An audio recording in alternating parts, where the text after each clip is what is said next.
Okay, so like I said, now we're starting another lesson about opioids. So we've already learned about opioids previously. So this is kind of like almost like a refresher a little bit. Yeah, a little bit like a refresher. Oh, no. Okay, hold on. Technical difficulties. Okay, here we go. Okay, so this is kind of a refresher for us, and we're just going to go through it and educate ourselves about opioid misuse, right? Okay, so first things first. Let's talk about what a misconception is and what a myth is, right? So do we know what a misconception versus a myth, right? Do we know what the difference is? They can be very easy to be confused. If you don't know it, that's perfectly fine. I'm about to tell you what it is.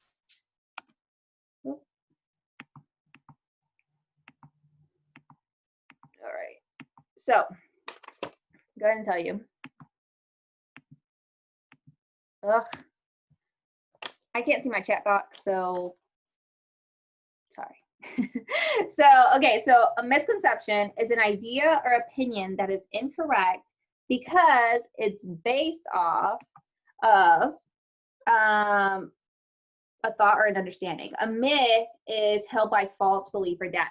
Okay, so here's a few facts about opioids. Okay, so these are a few facts about them. How many people have misused prescription painkillers? How many teens have used a prescription medicine in the last, at least to get high once? So this is kind of big data right here. So I know this is 2017, so a few years back, but that's still a lot of overdoses per day. It was 192. So that might have gone up or down here in the United States. So fact or misconception. So here I'll probably need you to circle it with your tool because I cannot see my chat box. So do you think addiction is rare? Do you think that's a fact or a misconception? And remember, a misconception is an idea or opinion that is incorrect because it's based on mistaken thought or understanding. Do you think addiction is fact or misconception? Excuse me.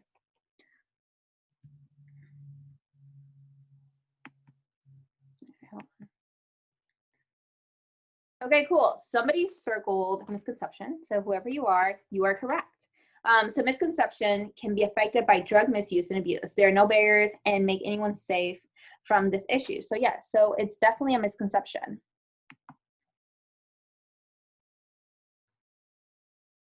All right, bye, James. I think James left, so bye, James.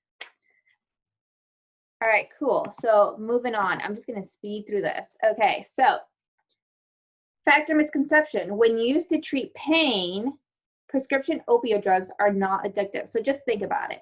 Is it a fact or misconception? You don't have to tell me or anything, just to think about. When used to treat pain, prescription opioid drugs are not addictive. Do you think that's a fact or a misconception? So if you said fact, you are correct because prescription drugs are the most rapidly growing class of abuse drugs. So that is a fact. Moving on, only certain people are at risk of misusing opioid drugs. Is that a fact or a misconception? Just think about your answer. You don't have to tell me, just think about it. Do you think only certain people are at risk of misusing opioid drugs? So if you said misconception, you are correct. Many factors determine the likelihood that someone may become addicted to a drug. This includes both inherited and environmental factors. So this is a misconception. All right, fact or misconception. Prescription opioids are the most rapidly growing class of misuse drugs. Facts or misconception. Prescription opioids are the most rapidly growing class of abuse drugs. So if you said fact, you are correct. Opioids have been linked to nearly 68% of drug overdoses in the US. So like we said in the first slide, 192 drug overdoses and deaths per day in the United States in 2017 occurred. 68% of those deaths were related to pharmaceutical opioids or heroin. All right, here we are. Opioids work in your body the same way that over-the-counter pain relief medications do. So if you think back to our previous lesson about opioids, you will remember the answer to this. So, but if you weren't there, then this is a good opportunity for you to learn a little bit more about opioid use. So opioids work in your body the same way that over-the-counter pain relief medications do. So this is a misconception. Prescription pain relief medication interacts with your body differently than over-the-counter medications. All right, we've got a few more to go here. It is easy to quit opioid dependency if you are disciplined. It is easy to quit opioid dependency if you're disciplined. Do you think that's a fact? Or is that a misconception? So if you answered misconception, you are correct. Addiction to opioid prescription drugs and heroin is very strong. It alters the body and the mind, and professional help is often necessary to get away from addiction. So you can't just say, hey, I'm just going to quit today. And for most people, it doesn't work like that. Most people are so dependent on it that it's hard for them to leave it. So they do need extra help to get away from it. So this is completely a misconception. So prescription opioids and heroin affect your body the same way. Prescription opioids and heroin affect your body the same way. So we talked about this in our last lesson. So think about it for a second.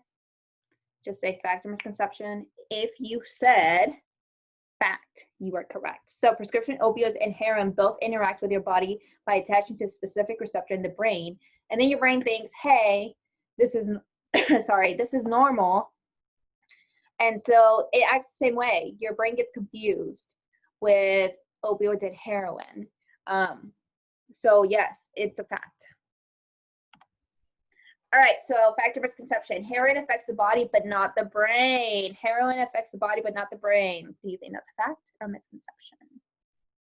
Yep, you're right, misconception. Heroin affects both brain and body and can cause people to become physically and psychologically dependent on it to perform normal daily functions. So yes, this is a big misconception. Heroin affects your brain, but not only your brain, it affects every part of your body. All right, so we learned while we were doing our fact and misconception that anyone can become addicted, right, to opioids. There's a lot of information out there. We have to make sure we know which ones are facts, which ones are misconceptions. We can't just believe everything we see, correct?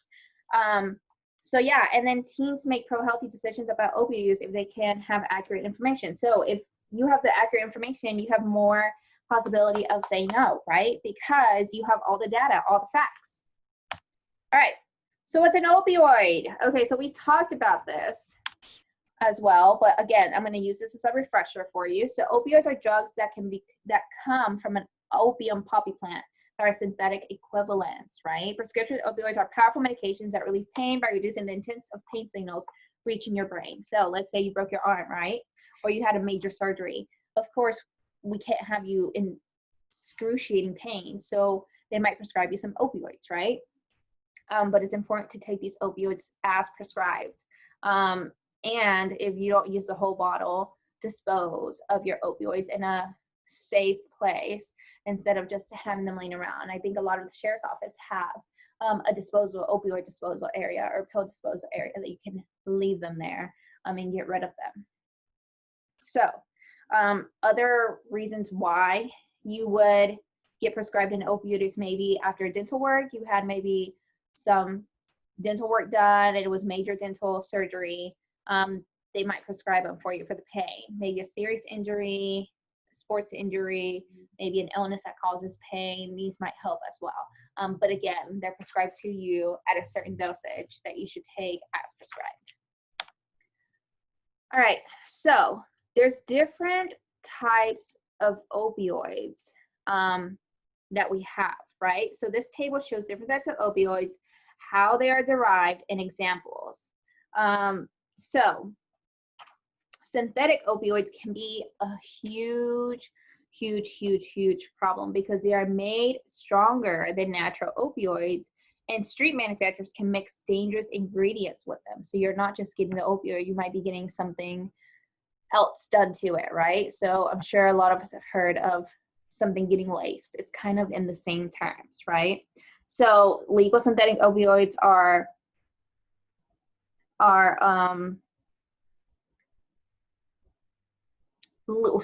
synthetic opioids can be a problem, but legal synthetic opioids are better. They act quicker, longer acting, but they can make them more addictive faster than your regular opioid. Street manufacturers can tamper the synthetic opioid to make them more potent or rapid racing, which can cause problems. Crushing tablets and storing them makes them much more dangerous. Synthetic opioids can be used safely if patients follow the doctor's orders and instructions. So like I've said, I can't stress this enough. If someone gets prescribed an opioid, they have to take it as it's mandated by the doctor or as the doctor prescribes it. If not, it could have some serious harms to it, right? So if you look at this chart, you have natural opioids, you have semi-synthetic main opioids, you have fully synthetic opioids, right? So natural opioids are like the ones that come from the poppy plant, right? So an example would be like morphine or codeine. That's kind of what your natural opioids. Your semi-synthetic one is kind of like the ones you would get at the doctor if you had major surgery. So like hydrocodone or oxycodone. But semi-synthetic can also be, you know, created in labs and stuff. So that's kind of what the one you'll see the most is semi-synthetic. The fully synthetic ones are like, they're man-made, they're fentanyl, methadone, tramadol. So these are like the hardcore drugs that are easier to get addicted to, right? And these are the ones that are mixed with other things. So it's not coming straight from the plant, it's not coming from the lab, it's probably being man-made by, excuse me, other people.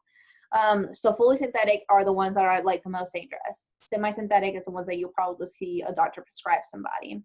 And natural opioid is kind of like codeine or morphine or something. I mean, you could also see these potentially in a doctor's office, not codeine, maybe morphine, but not really used, right? It's more semi-synthetic and fully synthetic, the ones that are used. Again, both are very dangerous. So let's keep going. So I guess just think about these questions. What might someone who is addicted to opioids look like? Do they have certain features? How can you tell? How can you tell someone is addicted to opioids? I mean, this is kind of a hard question, right? This is kind of a hard question to say, hey, imagine someone that's addicted to opioids. What might they look like, right? How might they talk? How can you tell they're addicted to these, right? What kind of jobs do they do? What activities do you do? Where do they live, right? So actually, this is kind of hard, right? Because anybody can be addicted to opioids. It's not a certain person. It's not a certain person that looks a certain way, that talks a certain way, that looks a certain way, right? It can be anybody. Anybody can be addicted to opioids. Opioids don't attack a certain person that looks like somebody else. Opioids attacks anybody and everybody it could. So summary, anybody can become addicted. It can influence addiction. Family members who are addicted, starting drugs at a young age, having mental issues, hanging around people who might be doing it, and then you're just trying it for fun. That could be a factor as well. You can become addicted if you take more than what your doctor prescribes to you. You can be treated and recover from, this addiction and stuff, but it's not easy, right? It's almost like, think of your favorite food, and you always want this favorite food. So for me, it's pizza. I always want pizza. And if you take pizza away from me, of course, I'm going to crave it even more because I want pizza, right? So an addiction is real, but you can be treated and recover from it. All right, sorry, let's keep moving on. So right here, we have two brains, right? And you can see that one brain's got a lot of activity going on. The activity is by the colors of it. One brain is very colorful and you know, it looks good, or not looks good. It's got a lot of stuff going on. The other one is kind of dull a little bit, right? It doesn't have a lot of stuff going on in it, right? So just look at the difference between the two brains. Like, think about how they're different, how they look different. What do you notice about the two brains? How are they different? So how do you think these differences might be impacting the human body? So just think about these questions, simmer on these questions. And I just want you to listen to these key points I'm talking about right now, is that the brain responds to opioids just like it responds if you exercised or did something that made you feel so good. It floods your brain with dopamine. So after, let's say, for example, a good workout, after a good workout, you feel good, you feel strong, you feel awesome. So you're releasing dopamine, right? Because you feel good. So opioids does the same thing. So opioids confuses. So if you take opioids, the brain confuses it as it's dopamine, as it's those awesome feelings, right? That's why the brain can't tell the difference between opioids and dopamine. It gives the same reaction. So feeling pleasure motivates us to repeat behavior. So, you know, when you have a great workout, you might be motivated to do the same workout tomorrow because you're like, hey, I felt so good doing it. So your brain's like, hey, let's do it again. We felt good doing that. So that's kind of what your brain keeps doing. It's like, we felt good doing that, so let's keep doing it, right? But drugs can hijack the brain and contribute to unhealthy behavior. So if someone's taking opioids and they're like, hey, that made me feel really good, I'm gonna keep taking them and keep taking them and keep taking them. Eventually, the person's gonna build up some tolerance to these pills. And then they're gonna start taking more and more and more and more because it's not gonna give them the same effect as it did at first. So opioids are incredibly addictive due to long prolonged sense of euphoria. So let's think about that a little bit and look at these two brains, right? So one of them is not responding as it should because it's been exposed to opioids, right? And the other one's working just fine. So it's kind of neat to see the two differences between them. Sorry. All right, so we're gonna move on to the nervous system, right? So we're not gonna label the nervous system or nothing like that, but we know that the nervous system is very complicated because it helps us control so much of what we do every day, right? So the nervous system helps us every day move, all that good stuff, right? Send signals to our brain, from our brain to our body, all that good stuff, right? So opioids can act upon the opioid receptors in our nervous system. And that's important because the nervous system controls all different parts of our body. So a lot of places could be affected if we put opioid misuse in our body, right? So maybe our brain, right? Our spinal cord, our nerves. So we're not just talking about, hey, we become addicted and that's it. Like, no, it messes with your body as well. So it messes with your nerves, it messes with your brain. So it's not just, you know, it's not just we're taking them and we're getting a high from them. Like, no, it's gonna mess with your body. So this virtual field trip is actually super cool, but I'm gonna put it in one of our chats so that y'all can see it because I think it's awesome. I think when you see it, if not, I will show it a different day. But just for time purposes, I'm gonna keep moving on. So neurons, I know we're getting very into science right now, but it's important for us to get into science. So these are the different parts of a neuron in the nervous system, right? Because our nervous system is made up of neurons, right? So let's look at all the different parts of the neuron. Oops. Okay. So we have a lot of parts, a lot of moving parts. But as you can tell, these are two neurons, right? And they are not touching each other in the images, but messages like pain, like let's say you burn your finger or something and you feel that ouch sensation, or pleasure messages like, hey, you just finished doing a workout, you feel so awesome.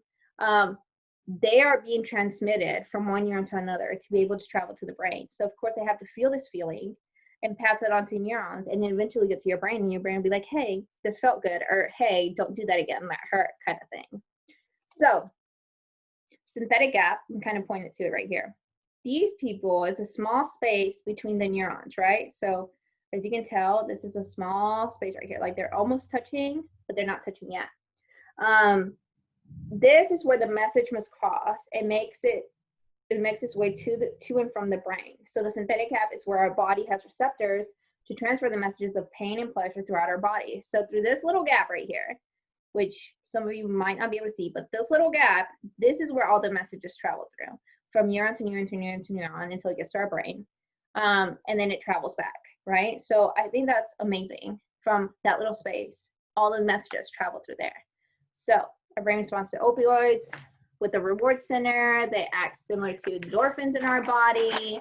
Nervous system controls how opioids affect the different systems in our body. So a big thing is just understanding how nervous system works, because our nervous system controls a lot of our body, and all the feelings we have on what we touch and pain, pleasure, this has a lot to do with it. So it's important that we know about our nervous system. So when I'm quiet, you can hear a buzzing sound, right? So I just want you to think about, what do you think when you hear the sound of a buzzing, right? Like, what do you think when you hear this, especially right next to your ear and you're sitting outside? What do you think about? First thing I think about is get up and run, because there's a bee that's about to sting you, right? But others might not think the same way I do, but I want you to think about how you detected the noise, right? What is the noise? Where is it coming from? How did you respond? So I'm going to answer for myself. Yes, bees. It's bees. Bees, I need to leave. So how are you detecting the noise? That's our stimuli, right? I detected it because I heard it next to my ear, and it feels like it's too close to me. So what is the noise and where it's coming from? So that's my own interpretation. To me, that sounded like bees. And my response is get up and leave, because I don't want to get stuck, right? So some people might have a different interpretation of this, and that's fine. But our ears pick up the sound of, So our ears pick up the sound of buzzing. The message is relayed to the brain from the senses through the bottom-up processing. The brain in turn determines what the buzzing means and relays the message to the rest of the body to move away from the buzzing. This is top-down processing. So your nerves are working from, you know, like your hearing and stuff is like working up to your brain, and then the signal's coming right back down. So it's up to top, or bottom up to top down, right? So you're sending signals through your body up and down. Like there's no stopping it. That's just kind of how our bodies is. So we talked about communication in our last one. Let's talk about communication here. So here's how people communicate, right? Transmitter. This is kind of like how your neurons work, but we're using it in communication form. Transmitter is somebody's telling you a message, right? Or somebody's telling you something. The receptor is listening. So the receptor is listening to what the transmitter is sending me. So whatever the person's telling me, I'm receiving it. Which is the same thing right here, how your brain cells communicate. Your transmitter, somebody's talking to you, and he's relaying the message to your ears. This is your ears. You're taking in the message, right? So, like I said, neurotransmitters are like words. We used to talk to another person and give them instructions. The neurotransmitter then moves from one neuron to the next. It's specific to a certain message, to the strength of these messages. So if you're telling me, hey, can you go get me an ice cream? You're going to be a neurotransmitter telling me, hey, go get an ice cream. The message is coming to my ears. My ears heard it. So now I have to react to that. Okay, she told me to go get an ice cream. I'm going to go get her an ice cream. So this is, again, this is how your neurons talk. They might not use words, but they use little neurotransmitters and little signals to relay the message and keep the message going. All right. All right. All right. All right. All right. All right. All right. All right. So let's talk about neurotransmitters and how they're affected by opioids. So dopamine, your neurotransmitter, if it has some dopamine in it, it enhances and increases neurotransmitter release to the reward pathway. So you feel a lot of pleasure and reward, and, you know, movement, attention, like you want to keep moving. So endorphin, you know, this moderates hunger, your thirst, pain reaction, your mood control. Your GABA, which some of you might not have heard of, we're not going to really get into it. It just slows neuron activity, reduces activity. So don't really pay attention to that quite yet. So I know we've all played Two Truths and a Lie before.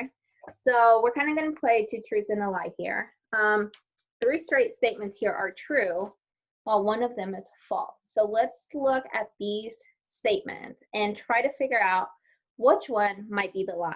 So everything we do relies on neurons communicating with one another. At the end of the axon, most neurons release a neurotransmitter across the detritus. Opioids mimic neurotransmitters by binding to the same receptors as endorphins. Opioids can alter the brain and affect emotions, memory, and pain reactions. So we kind of skimmed through all of these. So I'm going to give you a second and just try to guess on which one might be the lie. So you just got to think about it. You don't have to tell me. Just think about which one you think might be the lie. And I know I threw a bunch of information at you, so if you are not quite sure, that's okay. I'm going to give you like 15 more seconds just to think about it.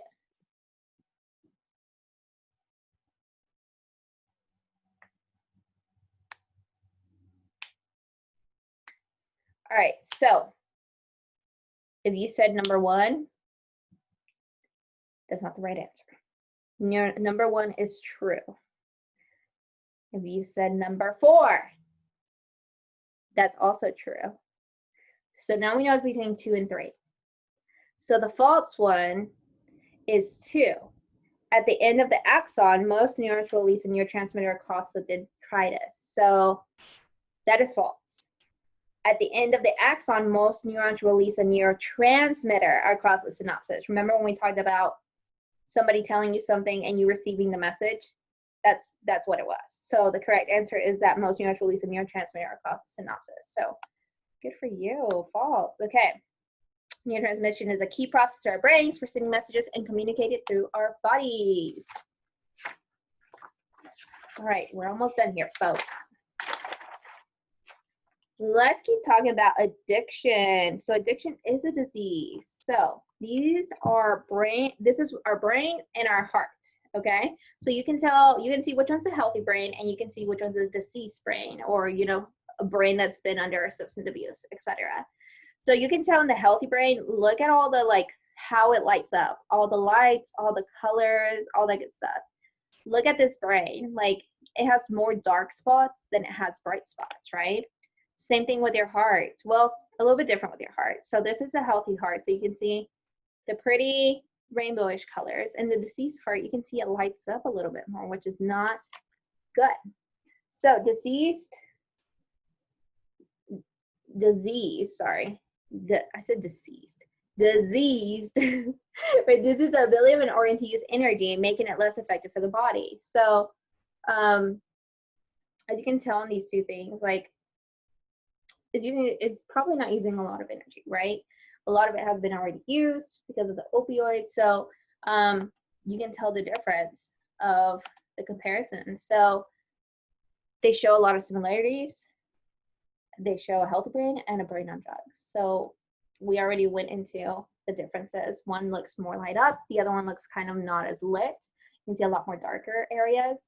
As for a healthy heart, there's like good activity going on your diseased heart. There's not a lot of energy, going on there. So regions of the brain. So I think one that they don't have here, this is, you know, it's wired to survive. So that's awesome. Your brain is like the omega here, right?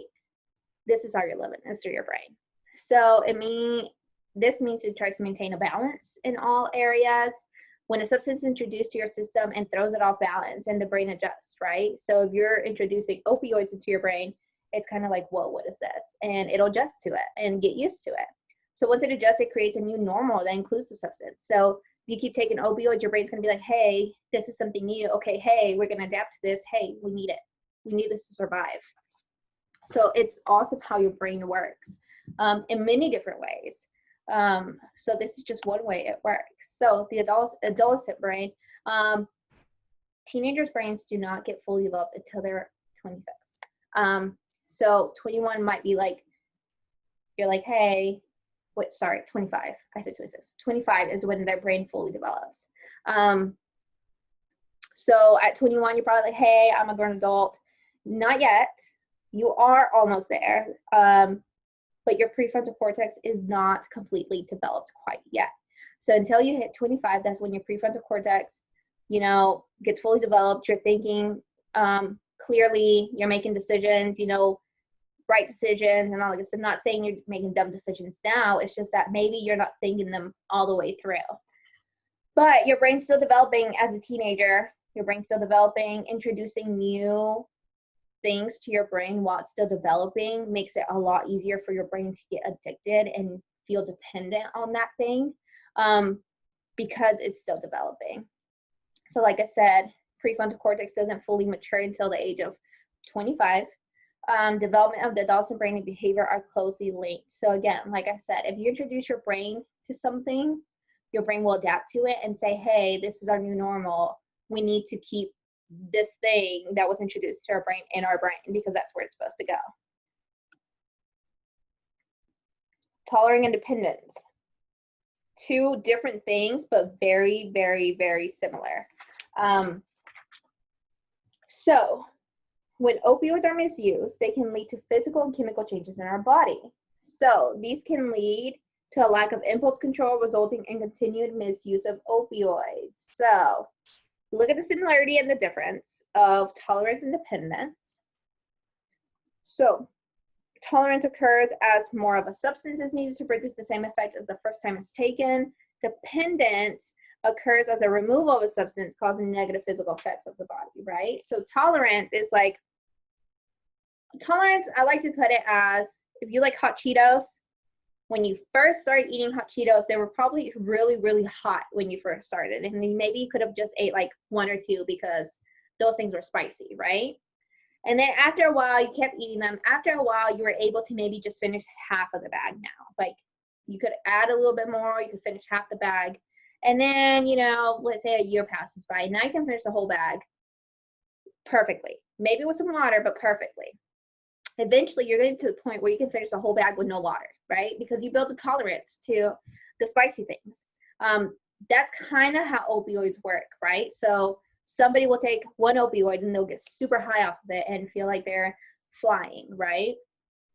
Maybe after a while, only one will work. But then after a while, they're going to be like, hey, I'm not getting the same high with just one opioid or one pill or something. And now they'll have to move up to two.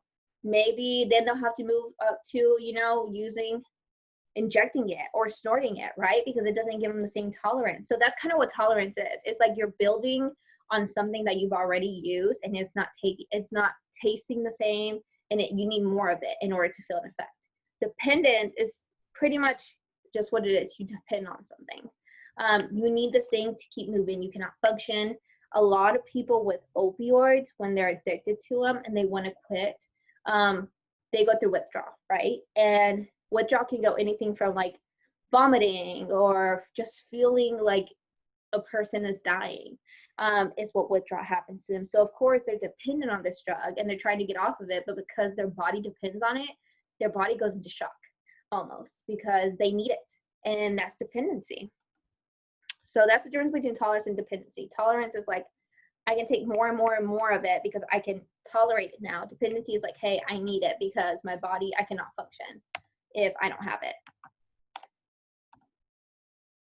All right, so let's talk about homeostasis and allostasis. So this is another part. So allostasis refers to the adaptive process used to maintain homeostasis in the body. So homeostasis is the balance, right, that occurs in the body. So making sure your body is in balance. And allostasis is just pretty much maintaining that balance. So stress to our body systems can lead to adaptation. When a stressor or change occurs, such as ingesting opioids, the body seeks to adapt and create stability through change.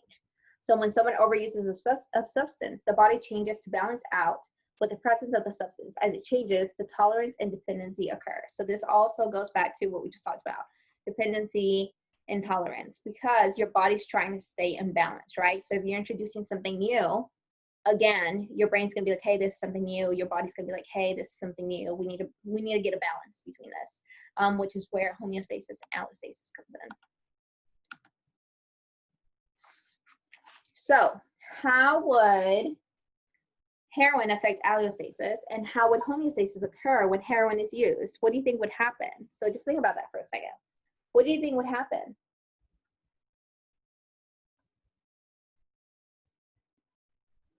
So I'll give you a few answers.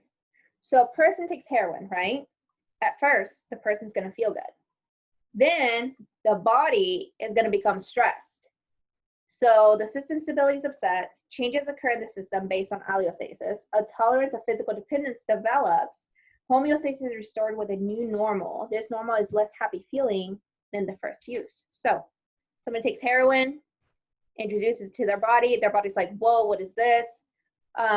Your body's like, hey, they just put this in our body. This means it has to be here, so let's adapt to it. So your body will adapt to it, and it will give you a new normal, like, hey, we need this drug to keep going because it was introduced to our body and our body thinks we need it. So that's kind of how it goes. And your mood is not going to last very long. Again, it goes back to tolerance, right?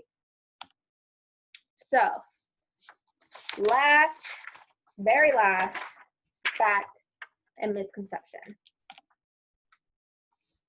Oh, just kidding. This is what we were talking about, fact and misconception. So now you should be clear on what opioid is, how our body reacts to it, how our body will react to it as teenagers, you know, how addiction works, how tolerance and dependency works, and all that good stuff. So if you have any questions, always feel free to reach back out to me. I appreciate y'all being here and all that good stuff.